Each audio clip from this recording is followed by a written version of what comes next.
పండగైనా సంబరమైనా మీ ప్రతి సెలబ్రేషన్కి only choice Vega jewellers. Exclusive bridal jewellery offers. Shop now. ప్రపంచవ్యాప్తంగా ప్రతి ఏటా లక్షలాది మంది ప్రాణాలను బలి తీసుకుంటున్న భయంకరమైనటువంటి శత్రువు దోమ.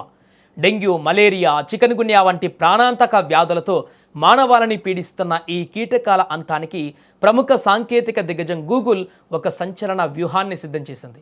ఏకంగా 3.2 కోట్ల దోమలను ప్రకృతిలోకి వదిలిపెట్టేందుకు రంగం సిద్ధం చేసుకుంది. సాఫ్ట్వేర్ను బిల్డ్ చేసే గూగుల్కు దోమలతో సంబంధం ఏంటి? అన్ని కోట్ల దోమలను మానవాళిపై ఎందుకు వదలాలనుకుంటుంది? ఈ స్టోరీలో క్లియర్గా తెలుసుకుందాం. మనం వాడుతున్నటువంటి గూగుల్ మాతృ సంస్థ అయినటువంటి ఆల్ఫాబెట్ కింద వెరీలీ లైఫ్ సైన్సెస్ అనేటువంటి ఒక రహస్య పరిశోధన విభాగం ఉంది. వీరు చేపట్టినటువంటి ప్రాజెక్టు పేరే ప్రాజెక్ట్ డీబగ్. కంప్యూటర్లో వైరస్లను క్లియర్ చేయడాన్ని డీబగ్ అంటారు కదా, అలాగే ప్రకృతిలో ఉన్న ఈ దోమల వైరస్ను క్లియర్ చేయడానికి గూగుల్ ఈ ప్రాజెక్టు చేపట్టింది. గూగుల్ టార్గెట్ చేసిన దోమ పేరు ఈడిస్ ఈజిప్టి. డెంగ్యూ, చికన్గున్యా, జికా వంటి భయంకరమైన రోగాలకు ప్రపంచవ్యాప్తంగా వ్యాప్తి చేసేది ఈ దోమలే. వీటిని ల్యాబ్లోనే కోట్లాది సంఖ్యలో పెంచి ప్రకృతిలోకి వదలడమే గూగుల్ ప్లాన్. అయితే ఇక్కడే ఒక ట్విస్ట్ ఉంది.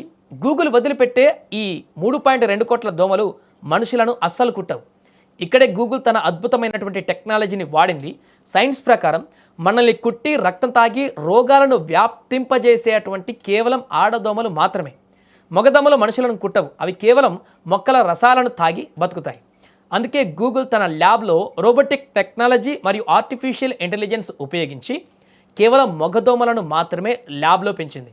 కోట్లాది దోమల నుంచి మగదోమలను వేరు చేయడం మనుషులకు సాధ్యం కాదు కాబట్టి గూగుల్ ఒక ప్రత్యేకమైన ఆటోమేటెడ్ ఆల్గారిథంను డిజైన్ చేసింది. అది 99.9 ఖచ్చితత్వంతో కేవలం మగదోమలను మాత్రమే వేరు చేస్తుంది. అంటే గూగుల్ ప్రకృతిలోకి వదిలే 3.2 కోట్ల దోమలు కూడా మగదోమలే కాబట్టి అవి మిమ్మల్ని అస్సలు కుట్టవు. వాటి వల్ల ఎలాంటి రోగాలు కూడా రావు. మరి వీటిని వదలడం వల్ల అసలైన దోమలకు ఎలా అరికట్టవచ్చు అనే ప్రశ్న కూడా రావచ్చు ఇప్పుడు. అయితే దాని గురించి కూడా తెలుసుకుందాం. ఇక్కడే గూగుల్ అసలైన బ్రహ్మాస్త్రాన్ని ప్రయోగించింది. ఈ ల్యాబ్ మగదోమల శరీరంలోకి వోల్బాచియా అనే ఒక ప్రత్యేకమైన సహజ సిద్ధమైనటువంటి బ్యాక్టీరియాను ఎక్కించారు. ఈ బ్యాక్టీరియా ఉన్న మగదోమలు ప్రకృతిలోకి వెళ్ళిన తర్వాత అక్కడ తిరుగుతున్న భయంకరమైనటువంటి ఆడదోమలతో జతకడతాయి. కానీ ఈ బ్యాక్టీరియా ప్రభావం వల్ల ఆ ఆడదోమలు పెట్టే గుడ్లు అసలు పొదగవు. అంటే ఈ గుడ్ల నుండి కొత్త దోమలు పుట్టవు.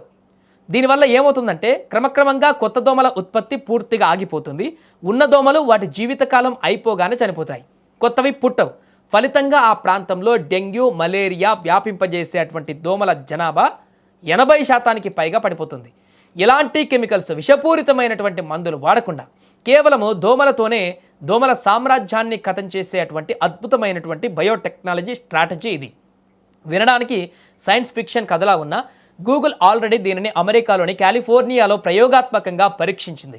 అక్కడ కొన్ని లక్షల దోమలను వదిలిపెట్టగా కేవలం కొన్ని వారాల్లోనే ఆ ప్రాంతంలో రోగాల వ్యాపింపజేసేటువంటి దోమల సంఖ్య 95% పైగా తగ్గిపోయింది.